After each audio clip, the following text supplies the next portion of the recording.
Hello once again, this is Pedro Imnidas. So muli na naman tayong magsasama-sama para po sa panibagong karagdagang kaalaman. So, pasensya na po kayo kung ngayon lang po ako nakapag-upload muli.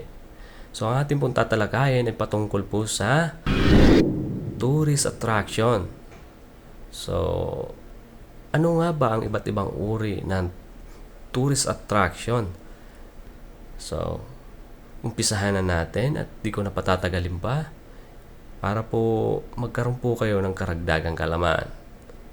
Ang mga tourist attraction na makikita sa ating bansa ay ang mga sumusunod na ito. So, umpisahan na po natin. Maaari po bang pakilike and share na ating video tutorial muna para po maibahagi natin sa iba pa nating mga kasama na nagnanais na matuto ng mga ganitong kaalaman. Salamat po. So, let's start. So, ito na po ang mga iba't ibang uri ng tourist attraction na makikita sa ating bansa.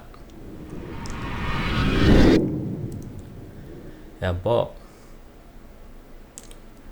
Pag-aralan nyo po yung bawat vocabularies na yan at isaulo para po magkaroon po kayo ng karagdagang kaalaman. Dahil po ang mga vocabularies na ito ay kadalasan na nai-encounter sa exam. So, kailangan nyo talaga siyang sauluhin para magkaroon kayo ng karagdagang kaalaman.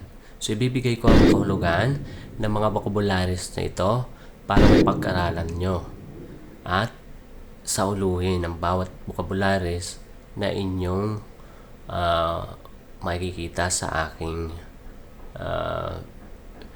nailagay sa screen. So, kailangan nyo itong memorize ang bawat isa para po hindi po kayo mahirapan kapag ito ay nakita nyo na sa mga choices. So, madali lang naman po itong gawin. Isulat nyo po ito sa flashcard para po mai-memorize nyo agad. Gawin nyo pong by category para po mas madali nyo maisaulo. So, ito na po ang mga vocabularies na may kahulugan. So guys, hanggang dito na lang po muna at nawa po ay nakapag-share na naman po ako ng mga magagandang karagdagang kaalaman para po sa mga tagapaglingkod natin na walang kasawa-sawang sumusuporta sa ating page. So maraming salamat po sa inyong lahat sa panonood at higit sa lahat sa inyong pagpapaabot ng suporta at taos-pusong pasasalamat sa aking mga video tutorial. So maraming salamat po muli. Ito po si Ka Pedro, lubos na sumasaludo sa inyong lahat.